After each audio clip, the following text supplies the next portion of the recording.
दोस्तों मैं हूं अमन कौशिक और बात करते हैं आज सुबह ख़त्म हुए यूएफसी लंदन कार्ड के बारे में। बात करते हैं UFC fight night Volkov versus Aspinall के बारे में। दोस्तों ये कार्ड सुबह ऑब्वियसली हुआ स्टार्ट 1:30 बजे, ख़त्म हुआ लगभग 4:30 के आसपास। और फिर ऑब्वियसली इतना अच्छा कार्ड था, इतनी बेहतरीन फाइट थी दोस्तों। मैंने देखी पोस्ट फाइट फाइट कॉन्फ्रेंसेस, सारे इंटरव्यूज़ देखे। लगभग 6 बजे मैं सोया, 6:30 बजे मैं सोया और ऑब्वियसली फिर मैं उठा बहुत late. Still I am feeling कि यू नो मुझे ज़रूरत है एक और नींद की। पर दोस्तों what a card and what fights दोस्तों। पूरे कार्ड में दोस्तों जो फाइट्स हुई, ऑब्वियसली जो मेन इवेंट था वहाँ पे लगभग एक हर फाइट में एक ऐसा एटलीस्ट बंदा था जो कि बिलोंग करता है या तो यूके से या फिर उसकी एरिया से। और दोस्तों हम पहले बात कर रहे थे कैसे कि बहुत टाइम से यूएफसी नहीं गई है यूके में, और ये एक बड़ा मोमेंट है फॉर यूके फैंस। ये एक बड़ा मोमेंट है फॉर यूके फाइटर्स, और क्योंकि उनके पास ये अपॉर्चुनिटी है कि वो अपने होम क्राउड के सामने परफॉर्म करें और फाइट करें। और दोस्तों उन्होंने डिसअपॉइंट नहीं किया। मेन कार्ड में जो सब फाइट्स हुई, सभी फाइट्स में वो फाइटर जीते जो कि यूके से बिलोंग करते हैं या फिर यूके के आसपास से बिलोंग करते हैं। एंड दोस्तों लगा नहीं कि ये एक नॉर्मल यूएफसी फाइट नाइट है, लगा नहीं कि ये एक एक नॉर्मल कार्ड है। अगर यूएफसी इसको बना देती पेपर व्यू, तब भी दोस्तों लोग ये फाइट खरीदते और देखते। दोस्तों बहुत लंबे टाइम के बाद मैंने एक ऐसा यूएफसी फाइट नाइट देखा है जहाँ पे पहली फाइट से लेके मेन इवेंट तक सारी फाइट्स इतनी ज़बरदस्त थी कि अगर आपने ये फाइट नहीं देखी है तो दोस्तों आपको देखनी चाहिए। दोस्तों करते हैं रीकैप इन सब फाइट्स को एक एक करके, और बात करते हैं सबसे पहले जो मेन इवेंट है हमारा, वो था ऑब्वियसली टॉम आस्पिनॉल ने सबमिट किया रशियन अलेक्जेंडर वोल्कोव को। ऑब्वियसली इस फाइट में एक एक कन्फ्यूजन था कि क्या ऑब्वियसली एलेक्स आ पाएंगे यूके में, बिकॉज ऑब्वियसली जो चल रहा है वर्ल्ड वाइड सीन में, वॉर चल रही है रशिया की विद यूक्रेन। बट उस को पीछे रखते हुए ये फाइट जब ऑब्वियसली वेइन हुआ और प्री फाइट प्रेस कॉन्फ्रेंस हुई, लगा कि दिस इज़ अ मोमेंट कि यहाँ पे ऑस्पिनल अगर ये फाइट जीतते हैं, डेफिनेटली ये एक बहुत बड़ी उनके लिए स्टेटमेंट होगी कि he can be the guy जो कि रिप्रेजेंट करेगा यूके को फॉर हैवीवेट डिवीजन। और दोस्तों उन्होंने डिसअपॉइंट नहीं किया। बहुत कम ऐसे फाइटर हैं जो कि हैवीवेट डिवीजन में फाइट करते हैं जो कि इस तरीके से मूव करते हैं जैसे कि मूव करते हैं टॉम एस्पिनॉल।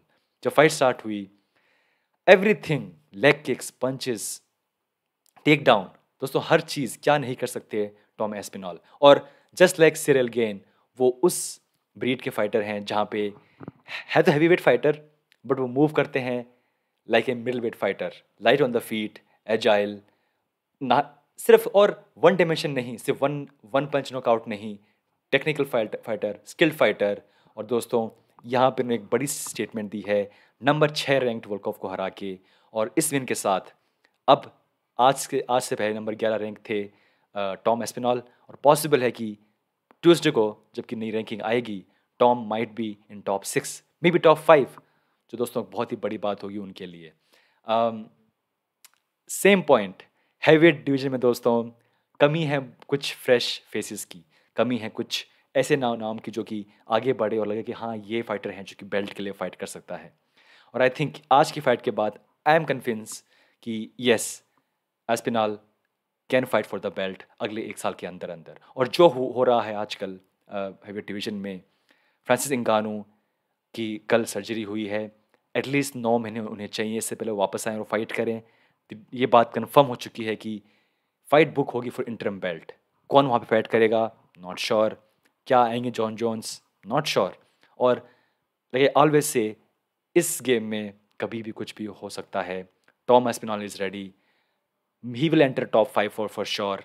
और ये पॉसिबल है कि वो नेक्स्ट उनकी फाइट हो या तो वो होगी बेल्ट के लिए या फिर इंटरम बेल्ट के लिए। आई वोंट बी सरप्राइज दोस्तों जो को मेन इवेंट था डेफिनेटली बहुत ही बेहतरीन, आर्नोल्ड एलन उन्होंने हराया, जो कि डैन हुकर जो कि अभी भी नीचे आ रहे थे एक डिवीजन, फिर से एक बार उनको वाया टीकेओ।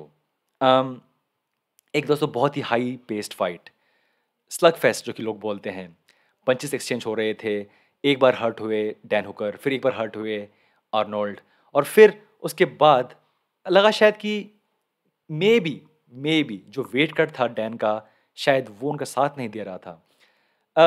हालाँकि वो कह रहे थे कि उनके लिए नॉट दैट डिफ़िकल्ट नहीं था ये weight cut, he was feeling good. But जब पंचेस लैंड होना स्टार्ट हुए, उनसे वो उबर नहीं पाए डैन हुकर। और एज़ ए फ़ैन देखना डैन को इस तरीके से हारते हुए लगातार, it feels very weird. But दोस्तों, इस विन के साथ आर्नोल्ड एलन अब शायद 9 फाइट की विन स्ट्रीक पर हैं इन यूएफसी, जो कि एक बहुत ही बड़ी बात है। और यहाँ पे इस हिसाब से वो लगातार वो खेल रहे हैं। Next could be A top rank fighter, या तो मैक्स हॉलोवे या फिर kelvin cater. For Dan Hooker बहुत ही वियर्ड स्पॉट है यहाँ पे, लगातार फाइट हारना, इस्लाम मखाचेव नाउ ये। हालांकि आई विश कि शायद कुछ टाइम और रुकते डैन हुकर इन 155 पाउंड डिवीजन, उनके लिए बहुत सारी और फाइट्स भी पॉसिबल थी। But may be in his mind belt के पास पहुंचना बहुत मुश्किल था, इसलिए वो नीचे आए और फिर से यहाँ पे एक लॉस उनके पास। दोस्तों, हैप्पी फॉर आर्नोल्ड एलन, एक नया नाम उभर के आ रहा है अगेन फ्रॉम यूके। और जिस हिसाब से वो आज उन्होंने परफॉर्म किया है, नेक्स्ट उनकी फाइट होगी वो डेफिनेटली होगी या तो अगेंस्ट केल्विन केटर या पॉसिबली अगेंस्ट मैक्स हॉलोवे। दोस्तों, जो तीसरी बड़ी फाइट थी मेरे अकॉर्डिंग इस कार्ड पे, मे बी शायद सबसे बड़ी फाइट इस कार्ड पे, वो थी पैडी पिमलेट की, फैन फेवरेट पैडी पिमलेट। जब उनकी एंट्री हुई इन ऑक्टागन, पूरा पूरा दोस्तों एरिना खड़ा हो गया था अपने फीट पे। फैंस उनके लिए क्रेजी हैं, उनकी एंट्रेंस होती है, पहले ही राउंड में वो पंच खाते हैं, नीचे गिरते हैं, जस्ट लाइक फर्स्ट फाइट वापसी करते हैं और फिर सबमिट करते हैं उनके अपोनेंट को वाया रियर नेकेड चोक। जिस हिसाब से ये फाइट स्टार्ट हुई थी दोस्तों, फ्रैंकली आई लगा कि शायद थोड़ी सी मुश्किल में है यहाँ पे वार्गस। बड़े मुझे दिखाई दे थे साइज़ में, बट अल्टीमेटली पैडी ने फिर से एक बार अपना यूज़ करते हुए ग्राउंड स्किल्स सबमिट किया और उनकी दूसरी विन है यूएफसी में। But just like just like Sean Malley, just like Hamzat, he is a fan favourite. मे भी शायद उस लेवल पे नहीं, बट उनकी एक अलग फॉलोइंग है जो उनको चाहती है कि वो फाइट करें, जीतें। और इस फाइट के बाद इट्स फॉर श्योर कि यहाँ पे अगर बेल्ट नहीं जीत पाते तो भी कोई बात नहीं, अगर वो खेलते हैं लगातार 2 साल 3 साल और, he will be a big star दोस्तों, देयर इज़ नो डाउट। और हाँ, वो पंचेस स्ट्रेट खा रहे हैं, वो कई बार गिर जाते हैं पंच खा के, बट शुरुआत है दोस्तों, शुरुआत है। अगर ये जो गैप है वो थोड़ा ठीक कर लें, he can do great thing दोस्तों। बट ये जो फाइट थी, I mean crazy reaction fans का। और ऑब्वियसली जब मैं ये फाइट रात में जब मैं दिख रहा था, आई फेल्ट कि आई मीन इमेजिन पूरा कार्ड देखने के बाद आई फेल्ट कि अगर कोई एक कार्ड है जो कि लाइव देखना चाहिए था मुझे, वो ये कार्ड था इस साल में। अमेजिंग दोस्तों एटमॉस्फेयर। इस दोस्तों फाइट के अलावा जो और भी कुछ फाइट्स थी इस कार्ड पे, आप जानते हैं उनके पैडी के मे बी फ्यूचर अपोनेंट हैं इलिया टुपोरिया, वो जीत गए। एक बहुत ही अच्छी फाइट, क्लोज फाइट, लेकिन अल्टीमेटली इन्होंने नॉकआउट किया हर्बर्ट को। और अगर सब कुछ सही चलता है तो इट्स पॉसिबल कि Paddy will fight Ilia Topuria next. जो हुआ इस फाइट से पहले बैक स्टेज कुछ ट्वीट किया था उनकी कंट्री के बारे में पैडी ने, और उसका जवाब देने पहुंचे थे इलिया टुपोरिया। अगर ये फाइट वो हार जाते तो ऑब्वियसली बहुत वियर्ड होता, बट बिकॉज ये फाइट जीत गए हैं टुपोरिया, मे बी ये फाइट नेक्स्ट पॉसिबल है। दोस्तों, इस फाइट के अलावा ऑब्वियसली पैडी पिमलेट की टीममेट मॉली मैकैन, एक बहुत ही अमेजिंग फाइट। मेरे हिसाब से ये जो नॉकआउट हुआ, स्पिनिंग एल्बो नॉकआउट हुआ, आई थिंक रोज़ ने जब नॉकआउट किया था यांग वैली को, उसके बाद उसको छोड़ दें अगर, तो ये I think one of the best knockout है in all women's division. Fan favourite just like Paddy Pimblett, उनकी जिम से आती हैं, टीममेट्स हैं वो। और जो हुआ, I mean reaction of Paddy Pimblett backstage, I mean amazing. और आई मीन मैं उनका दोस्तों फ़ैन बन गया हूँ डेफिनेटली। एक एनर्जी जो उनके अंदर है, I mean very amazing. And इस फाइट के अलावा दोस्तों जो एक बड़ी फाइट मेरे हिसाब से वो थी, वापस आए ऑक्टागन के अंदर एक लंबे टाइम के बाद गनर नेल्सन। थोड़ी सी slow fight, typical Gunnar Nelson fashion में उन्होंने सबमिट नहीं किया, सबमिट करने की कोशिश की और फिर तीन तीन राउंड डोमिनेट किया अपने अपोनेंट को, और ये फाइट वो जीत गए वाया डिसीजन। पर दोस्तों आई मीन एक लंबे टाइम के बाद वापस आ रहे हैं। गुड दैट कि उन्होंने कुछ क्रेजी चीज़ अटैम्प्ट नहीं की, अपना बेसिक्स पे लग बिल्कुल यूज़ किया और ये फाइट जीत गए।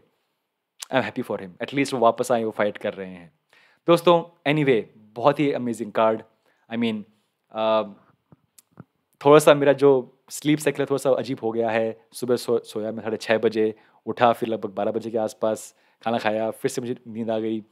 आई मीन बट इसलिए मैंने बहुत सारी मिस्टेक की होंगी इस वीडियो में, तो प्लीज़ मुझे माफ़ कीजिएगा। बट दोस्तों वेरी वेरी गुड कार्ड।